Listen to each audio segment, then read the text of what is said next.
Jemaat Maha Tuhan, agung dan mulialah Tuhan Allah yang melakukan perkara besar dalam hidup kita. Dia selalu menuntun kita di jalannya yang benar berdasar pada firman-Nya. Kini firman akan disampaikan dari Matius pasal 26 ayat 1 sampai 13. Sebelum itu, mari berdoa.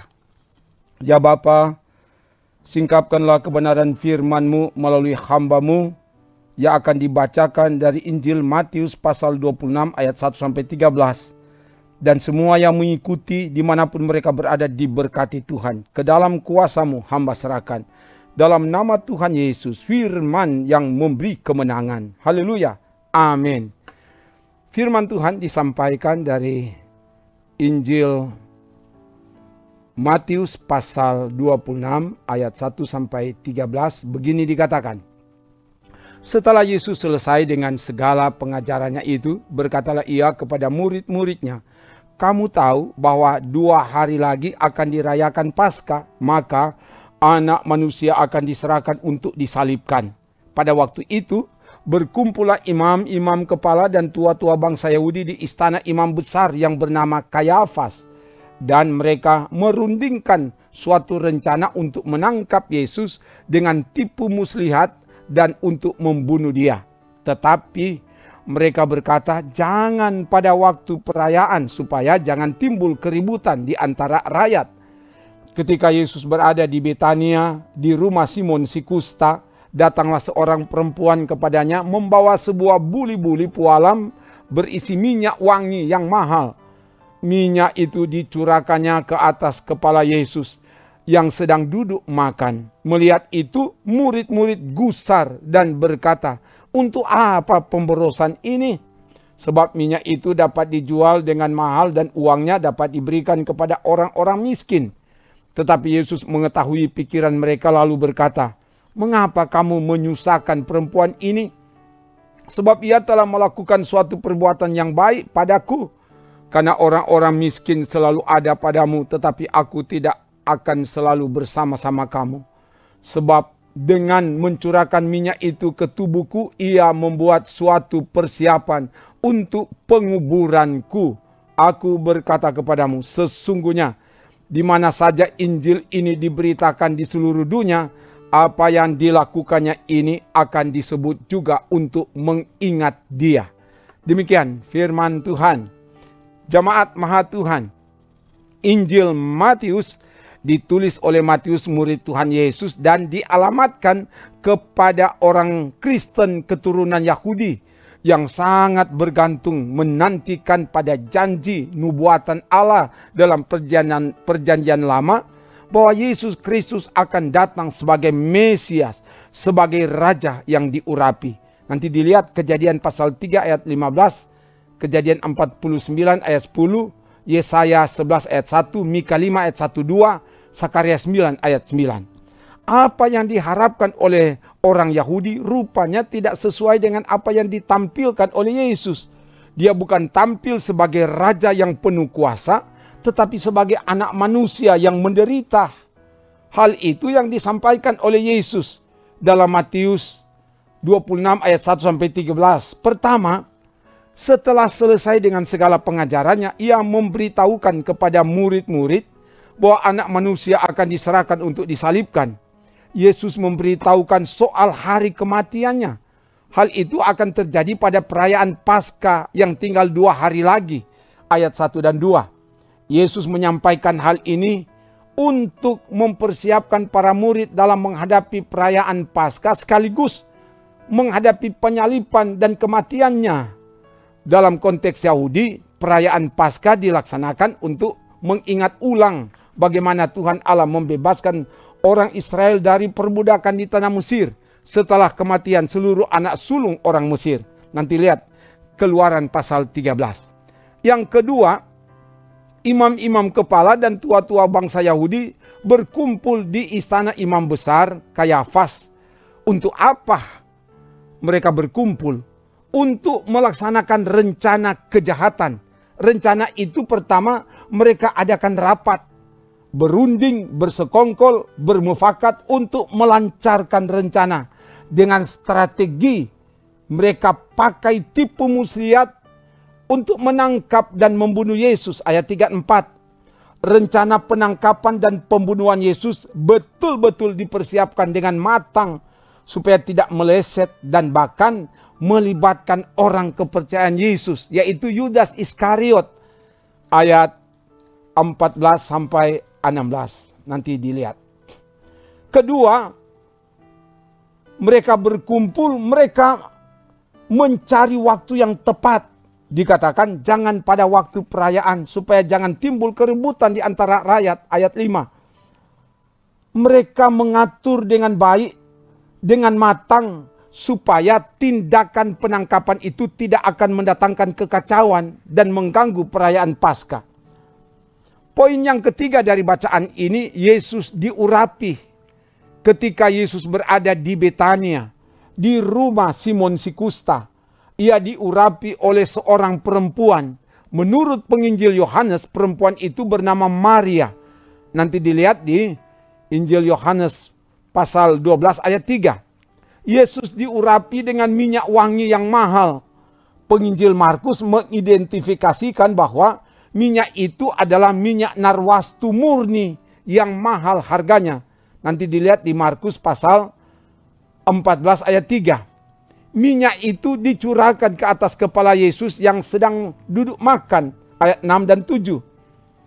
Hal ini dilakukan sebagai kebiasaan atau tradisi bangsa-bangsa timur yang menunjukkan tanda terima kasih dan tanda menghormati seseorang. Juga biasanya dilakukan pada saat pengurapan dan pentabisan sebagai imam atau sebagai raja. Nanti dilihat Keluaran 29 ayat 7, Imamat 8 ayat 12, dan 1 Samuel 10 ayat 1, 1 Samuel 16 ayat 13. Apa yang dilakukan oleh Maria yang kelihatan agak berlebihan membuat para murid gusar, marah, gerang, dan berpendapat bahwa perbuatan itu adalah suatu pemborosan. Minyak narwastu yang sangat mahal diperkirakan satu buli-buli sama dengan harga upah pekerja harian dalam setahun, yaitu 300 dinar. Nanti lihat Yohanes 12 ayat 5. Hanya terbuang dengan percuma. Sebaiknya dijual dan uangnya diberikan kepada orang miskin. Ayat 8 dan 9. Yesus tahu isi pikiran para murid, khususnya Yudas. Karena itu dipertegas oleh penginjil Yohanes, bukan karena ia memperhatikan nasib orang miskin, melainkan karena ia seorang pencuri yang sering mengambil uang yang disimpan di kas yang dipegangnya. Nanti lihat Yohanes 12 ayat 6. Karena itu Yesus membela dan membenarkan apa yang dilakukan Maria. Ia telah melakukan perbuatan yang baik sebagai persiapan penguburan bagiku. Ayat 10 sampai 12. Dalam tradisi Yahudi, setiap orang yang meninggal sebelum dikuburkan akan diminyaki dan dirempah-rempahi. Tapi apa yang dilakukan oleh Maria dan dibenarkan oleh Yesus, meminyaki orang yang sudah mati sebagai tanda kasih dan hormat, itu baik. Tapi lebih baik dan lebih terhormat lagi adalah meminyaki, menyatakan kasih dan penghormatan kepada seseorang selagi masih hidup, bukan nanti sudah mati. Itu namanya sudah terlambat. Apa yang dilakukan selagi masih hidup, perbuatan orang itu akan tetap diingat. Ayat 13. Jemaat Maha Tuhan, dalam penghayatan Minggu Sengsara Yesus Kristus ini, berefleksi dari bagian firman ini kepada kita diperintahkan oleh firman. Pertama, kita harus siap dan mempersiapkan diri untuk menjalani rencana Allah, walau harus melewati kesengsaraan, penderitaan, kematian, seperti yang ditanggung oleh Yesus. Orang yang kehilangan segala sesuatu, kehilangan nyawa sekalipun karena ketaatan pada kehendak dan rencana Allah, ia akan mendapatkan kembali. Yang kedua, jangan ada konspirasi, persekongkolan jahat seperti yang dilakukan oleh imam-imam kepala dan tua-tua, melainkan hendaklah kita bersekongkol, bersepakat untuk melakukan yang baik dalam berpikir, berucap dan berbuat kepada sesama, membantu yang lemah, miskin dan papa, apalagi di minggu sengsara ini. Dalam penghayatan akan kesengsaraan Kristus, kita diajak untuk berpuasa sambil berdiakonia dalam gerakan puasa diakonal. Dan itu yang akan kita lakukan. Kita bersepakat untuk melakukan itu sebagai tanda kepedulian kepada sesama yang miskin dan menderita. Yang ketiga, hendaklah ada kerelaan berkorban seperti yang dilakukan oleh seorang perempuan Maria. Bukan hanya melihat lalu gusar, marah, dan mengkritik orang yang rela berkorban. Tapi diri sendiri tidak mau berkorban. Ingat, apa yang kita rela korbankan demi Tuhan, itu akan diingat dan diberkati oleh Tuhan. Keempat, sebagaimana tema khotbah ini, persiapan penguburan Yesus yang ditandai meminyaki Yesus dengan minyak narwastu yang mahal. Hendaklah dilakukan selagi masih hidup, bukan nanti sudah mati. Hal ini kiranya melahirkan tradisi baru. Meminyaki sebagai tanda mengasihi dan menghormati seseorang seharusnya dilakukan semasih hidup, bukan nanti somati.